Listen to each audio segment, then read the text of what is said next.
नमस्कार, मैं हूं आपके साथ नम्रता शर्मा। धर्म ज्ञान के सभी दर्शकों का बहुत बहुत स्वागत है। 2022 में उत्तर प्रदेश में विधानसभा चुनाव होने हैं, उत्तराखंड में चुनाव होने हैं, 2024 में लोकसभा चुनाव होने हैं। और ऐसे में अगर हम बात करते हैं कांग्रेस की, मयंक जी मेरे साथ मौजूद है, जाने माने ज्योतिषाचार्य हैं। पहले तो स्वागत करती हूँ आपका। धन्यवाद बहुत बहुत आपका नम्रता जी। आज इन्हीं के साथ हमें चर्चा करनी है। कांग्रेस का अगर हम आंकलन करें मयंक जी, कांग्रेस बहुत पिछड़ती जा रही है। महाराष्ट्र का ही हाल आप देख लीजिए। उद्धव ठाकरे ने पीएम मोदी से मुलाकात की, मुखपत्र सामना में उनकी तारीफें की गई है।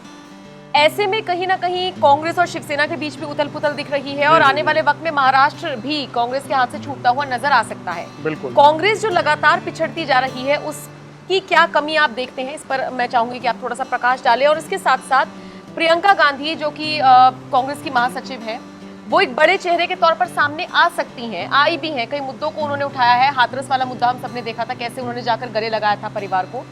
तो ये सारी चीजें हैं जिसको वो भुना सकती हैं। लेकिन कांग्रेस क्यों पिछड़ रही है, पहले तो आप उसी पर प्रकाश डालें। देखिए, कहते हैं ना कि जब ग्रह स्थिति परिवर्तन होती रहती है, एक समय कांग्रेस की तकरीबन हर राज्यों में सरकार थी, केंद्र में भी सरकार थी, लेकिन जैसे जैसे 2014 नज़दीक आया और धीरे धीरे राज्यों से भी कांग्रेस की सरकार जाती जा रही है और केंद्र में भी अपना दबदबा हो बैठी है, क्योंकि बीजेपी सरकार बनी हुई है। और जहाँ भी चुनाव होते हैं, कांग्रेस को अगर इक्का दुक्का राज्यों में छोड़ दिया जाए, या साउथ में छोड़ दिया जाए, या महाराष्ट्र की बात छोड़ दी जाए, पंजाब में छोड़ दें, तो कोई किसी राज्य में पूर्ण बहुमत नहीं मिलता है और पार्टी अपना जनाधार जो है वो कम करती जा रही है। देखिए, हम पॉलिटिकली तो ना तो ज़्यादा नॉलेज रखते हैं, ना ज़्यादा इस बारे में टिप्पणी करते हैं। हम कुंडली के हिसाब से बताने की कोशिश करेंगे कि कांग्रेस किस तरीके से मजबूत हो सकती है, कि कांग्रेस ऐसा क्या करे कि वो फिर से दबदबा बना के चले और पार्टी को, बीजेपी को, केंद्र सरकार को एक प्रमुख विपक्ष बन के टक्कर दे। वो ऐसे कौन से कुंडली है, वो ऐसे कौन से लीडर हैं जो कि कांग्रेस को ऊपर पहुंचा सकते हैं, तो इसके बारे में हम चर्चा करेंगे। और अगर कांग्रेस के सितारों की बात करें तो अभी जो ग्रह नक्षत्रों की स्थिति चल रही है वो कांग्रेस के पक्ष में उतनी नहीं चल रही है। देखिए, एक चीज़ और भी कही जाती है कि लीडर के ऊपर बहुत बड़ा डिपेंड करता है नम्रता जी, कि जो लीडर है, जैसे टीम का जो कप्तान होता है, उसके ग्रह पूरी टीम को ले डूबते हैं या फिर चमका देते हैं। और कप्तान की लीडरशिप कैसी है ये भी तय होती है, कप्तान के फैसले क्या है और कप्तान का सबसे इम्पोर्टेंट भाग्य क्या कहता है। तो इसलिए जो लीडर होता है, अगर लीडर बहुत ही अच्छा आ जाए, उसके सितारे बलवान हैं, तो कहना चाहिए कि सफलता मिलनी निरंतर शुरू हो जाती है और भाग्योदय हो जाता है, व्यक्ति का भी और पार्टी का भी।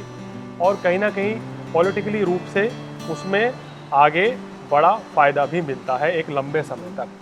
तो अगर हम बात करें प्रियंका गांधी जी की कुंडली पर, मैं पहले से भी कहता आया हूँ अपने धर्म ज्ञान के पेज पर। हमने इस साल की शुरुआत में भी कुछ कुंडलियाँ बनाई थी, जिस समय नए वर्ष की शुरुआत हो रही थी, तो हमने देश के बड़े चुनिंदा नेताओं की कुंडली डिस्कस करी थी, उसमें से प्रियंका गांधी जी भी थी।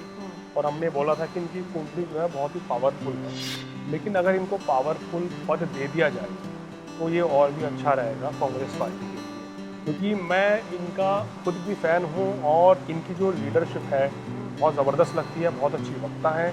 कहीं ना कहीं इंदिरा गांधी जी की झलक भी इनके अंदर दिखती है और जनता का इनको अपूर्व समर्थन मिलता है, भरपूर समर्थन मिलता है। मैंने इनकी कई रैलियों में देखा है, या कहीं हमने इनकी जो देखी है, जो रैली होती है, जहाँ संबोधित करती हैं, तो लोग वहाँ जुटे रहते हैं और इनको सुनना, इनको देखना बड़ा पसंद करते हैं। तो इसके पीछे कहीं ना कहीं इनकी कुंडली में ग्रह नक्षत्र जिम्मेदार हैं। तो सबसे पहले इनकी कुंडली पर चर्चा कर लेते हैं कि क्या ये पॉलिटिक्स में अगर आएंगी तो इनका भविष्य क्या है और कहाँ तक ये खुद जाएंगी और पार्टी को कहाँ तक ले जा सकती है, पार्टी को, संगठन को कितना मजबूत करेंगी। देखिए, इनकी कुंडली मिथुन लगन की कुंडली है और वृश्चिक राशि है इनकी। अगर बात करें वृश्चिक राशि पे, अभी 1.5-2 साल पहले शनि की 7.5 समाप्त हुई है। और इनकी कुंडली पे अगर हम ग्रहों पे नज़र डालें तो बुध जो है इनके लगन का स्वामी सप्तम भाव में धनु राशि में सूर्य और बृहस्पति के साथ बैठा है।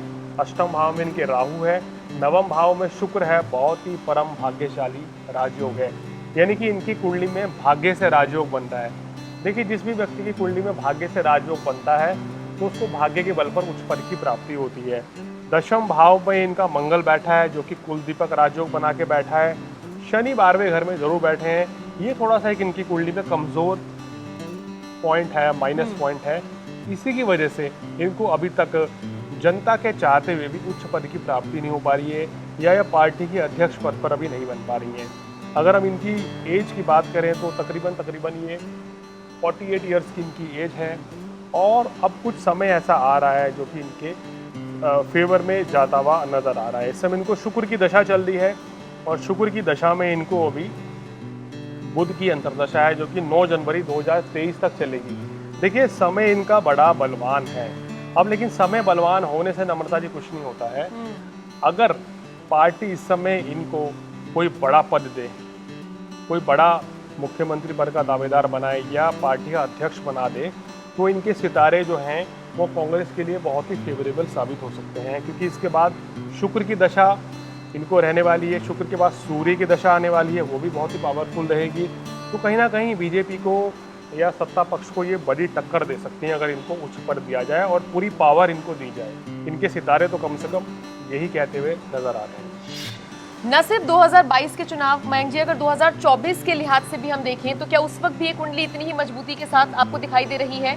और अगर जमीनी स्तर पर कांग्रेस आगे बढ़ती है और प्रियंका गांधी को कोई बड़ा पद दे देती है या फिर मुख्यमंत्री का चेहरा 2022 में वो उतारती है, तो क्या इसका फायदा 2024 में कांग्रेस को मिल सकता है? देखिए, इस समय जो मेरे को लग रहा है, कांग्रेस ने इस समय संगठन में काफ़ी देर कर दी है। अगर चुनाव की बात करें तो अगर इनको 2 साल पहले कहीं ना कहीं लीडरशिप में लाया जाता, चेहरा बनाया जाता, तो बड़ी टक्कर दी थी। लेकिन इस समय अगर यूपी की बात करें तो यहाँ पर सितारे इनके पक्ष में ज़रूर हैं, लेकिन समय उतना नहीं रह गया है कि ये संगठन को मजबूत कर सकेंगी। लेकिन हाँ, अगर मेहनत करेंगी तो कांग्रेस को निश्चित रूप से बड़ा फायदा मिलेगा, ये मैं कह सकता हूँ। या अगर हम बात करें, यूपी उत्तराखंड में चुनाव होने वाले हैं, पंजाब में भी चुनाव होने वाले हैं, और आने वाले समय में गोवा में भी चुनाव होंगे, और जिन जिन राज्यों में चुनाव होंगे, तो यकीन मानिए अगर कांग्रेस अगर इनको आगे बढ़ा के चुनाव प्रचार में पुरजोर तरीके से लगा देती है तो पार्टी को निश्चित रूप से जो ग्राफ अभी कम है उसमें इजाफा होगा, और कई राज्यों में तो सरकार भी बनती भी नजर आ जाएगी। तो 22 में तो इनके सितारे बलवान हैं, लेकिन इनको आगे लाना पड़ेगा। अगर बात करें 24 की, अगर 24 से पहले ही इनको वो कैंडिडेट डिक्लेयर करती हैं या अध्यक्ष बनाते हैं, तो भी पार्टी को बड़ा फायदा इनके आने से मिल सकता है। यानी कि वही वाली चीज़ है कि एक लीडर के जो सितारे होते हैं वो पूरी टीम को आगे लीड करते हैं, वही मजबूत बनाते हैं, वही कमजोर बनाते हैं। हो सकता है कि कांग्रेस के लिए वक्त आ गया हो कि अब प्रियंका गांधी को बड़ी जिम्मेदारी दे देनी चाहिए, क्योंकि उनकी कुंडली बहुत स्ट्रांग है, लेकिन उनको एक पद की जरूरत है। अगर उन्हें वो एक चीज़ मिलती है, एक जिम्मेदारी मिलती है, तो हो सकता है उनके सितारे कांग्रेस को अलग बुलंदियों पर ले जाए। नहीं तो कांग्रेस का हाल जो हो रहा है वो हम सब देख ही रहे हैं। बहुत बहुत शुक्रिया, धन्यवाद, और आपका भी इस वीडियो को देखने के लिए तहे दिल से शुक्रिया।